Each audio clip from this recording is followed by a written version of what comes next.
We all love stories regardless of role. And I think that's so important that, even if you're presenting templates or toolkits or speaking to an audience who's focused on efficiency, you don't want to just make it so dry. That the goal of good content should be educate and entertain. And I think that's important to remember that storytelling is such a critical piece of that, no matter your audience.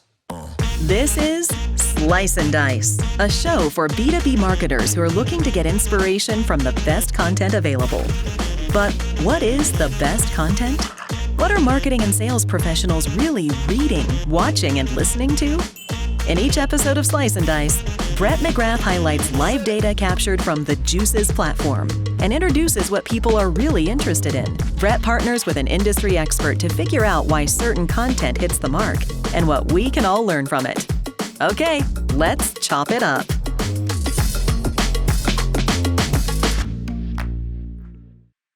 All right, we are back. Hello and welcome to Slice and Dice. I'm your host, Brett McGrath. Today we are going to explore the top 5 highest performing content pieces for sales professionals this year on the Juice. And I did not quite let him get off the hot seat. We're going to do one more. We've been talking a lot about sales over at the Juice, so I wanted to bring him back on to share his perspective on these content pieces and more. Jonathan is back. Welcome. How are you? Hey, Brett. Thanks for having me today. And the audience is stuck with me, whether they like it or not. They are, and I promise you all this will be the last time. So if you're not into what Jonathan is saying, there'll be someone on the other side. So no worries there.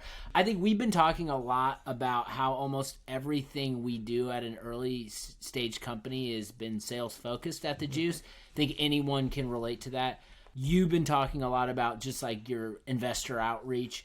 I've been talking about just collaborators and reaching out to other marketers to build content with.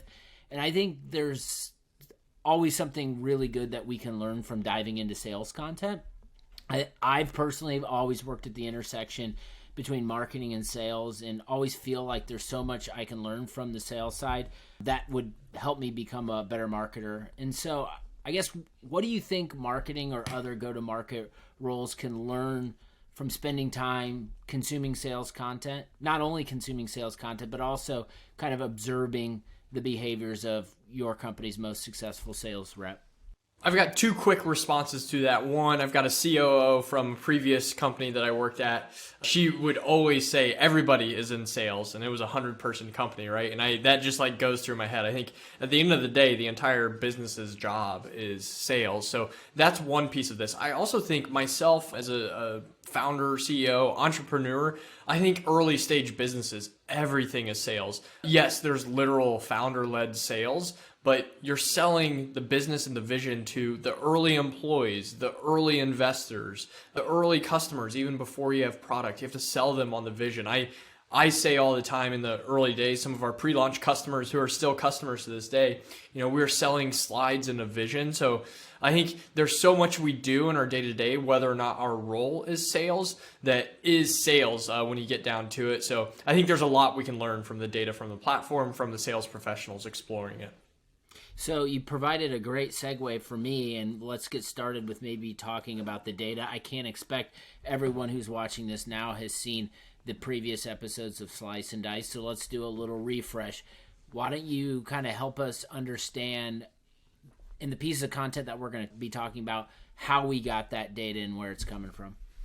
The Juice is the content curation platform for B2B marketing and sales professionals and the distribution channel for brands who want to reach them. So we've got 11,000 sales and marketing users accessing the platform for free. And then from our library of 200,000 plus resources, we pair the right content with the right reader. So that means for brands, they're getting matched to a net new relevant audience. And the data we're sharing today is real engagement data. This isn't data that we think is true. This isn't data just from our own content. This is real data from the engagement of 11,000 users and over 200,000 resources. So I'm excited to dig in. So when we talk about the content, this is a little bit of a different angle. We're going to be talking about the highest performing pieces of sales-focused content on the Juice in 2023. So this is what is happening right now. What are the salespeople that are using the Juice gravitating towards it? I think one thing that I noticed based on the data is that templates are really important, and they've resonated with sales professionals, which makes a ton of sense. And we've talked a lot about the differences between the content use cases between marketing and sales. And I think sales is obviously, heads down, busy, trying to build relationships, win deals, and are always looking for new tools to add to their toolkit in order to help accelerate business. Why do you think templates are so popular on the juice for sales professionals, or any other observations as we dig into it that you made? Yeah, sales professionals are ruthless in prioritization, right? All they care about is closing deals, and every second they spend away from closing deals is not an efficient use of their time. And now I'm oversimplifying that. I know there's a lot more to sales than just closing deals, but if you think about how they can be more efficient in closing deals, it's giving them the tools to do that, right? They don't want to spend time creating something new or creating a new tool or thinking through something from scratch. Anytime they can find a template or a toolkit and just plug their information into it, it's going to help them close more deals. We've seen templates and toolkits be popular across our platform with the entire audience, but it was really interesting when looking at the sales data specifically. Templates and toolkits stood out. It was even amplified how popular they were with sales professionals. And that's just so they can be more efficient. So let's dive into the pieces and the data. I'm really excited to chop it up about these pieces, and let's go. So at number 5, maybe one of the most interesting pieces of content that I've read in a while. It is titled Sales Fails. A prospect disappeared in the middle of a demo, but I stayed on. We're going to get to that one, but definitely I think there's a reason why it's on this list, but it had me on the edge of my seat, and I was very present as I was reading that. Number 4, the 5-minute guide to driving better results on LinkedIn. This comes from Allie at Simple Strat. We're all trying to better figure out how we can extend our reach and resonate on LinkedIn, and going back to the fundamentals and someone who's as highly engaged as Allie on LinkedIn, I think this is a super helpful piece.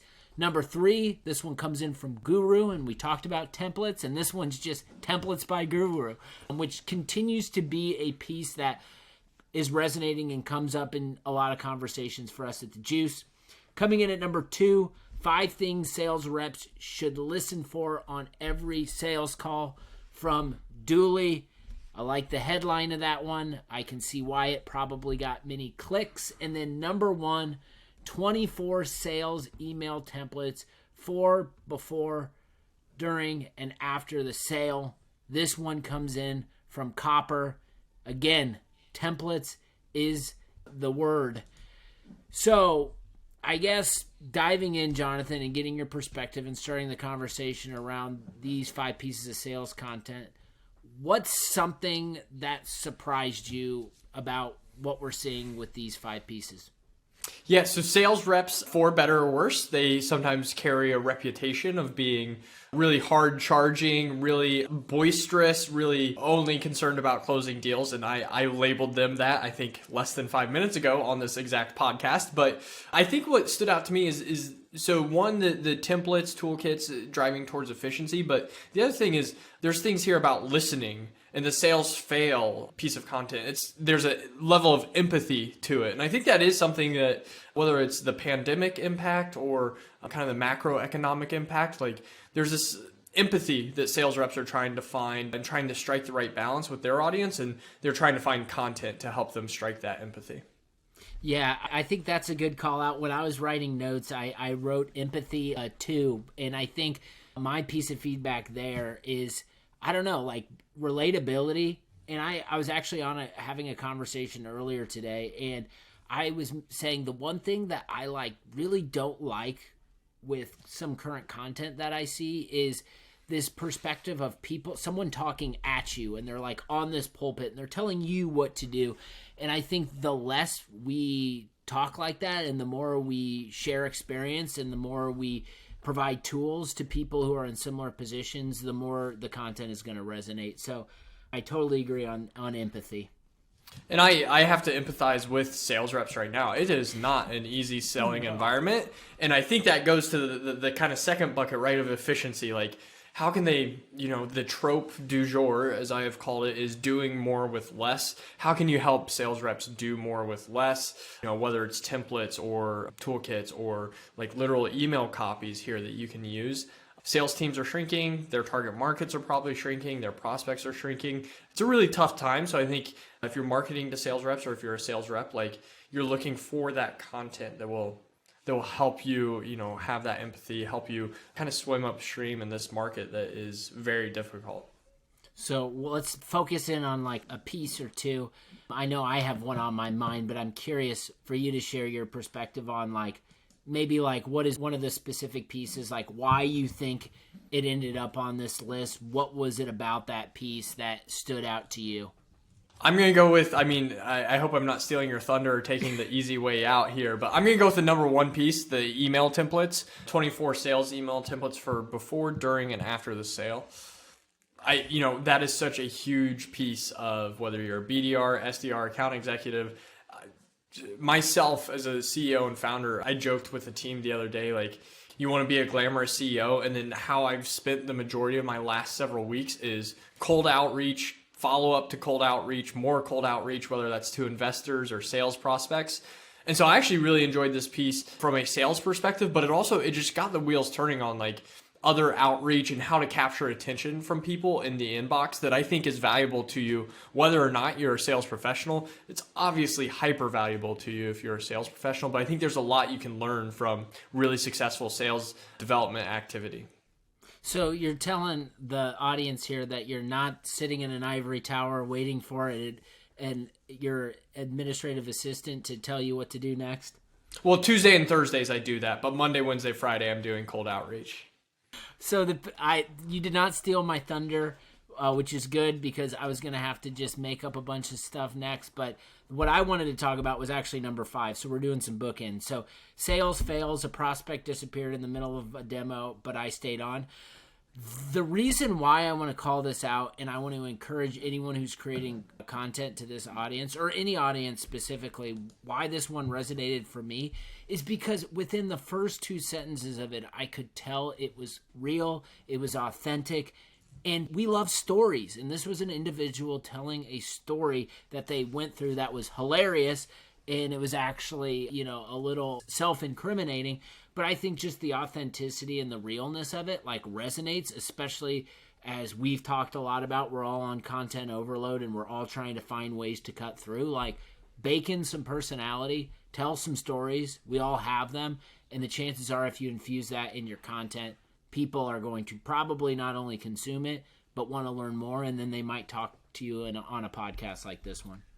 We all love stories regardless of role. And I think that's so important that, even if you're presenting templates or toolkits or speaking to an audience who's focused on efficiency, you don't want to just like make it so dry. That the goal of good content should be educate and entertain. And I think that's important to remember that storytelling is such a critical piece of that, no matter your audience. So let's talk a little bit about opportunities and maybe what are some opportunities that exist with content that made our list. Are there any areas of improvements? If you were writing these pieces for any of these companies, places that you doubled down on, anything stand out?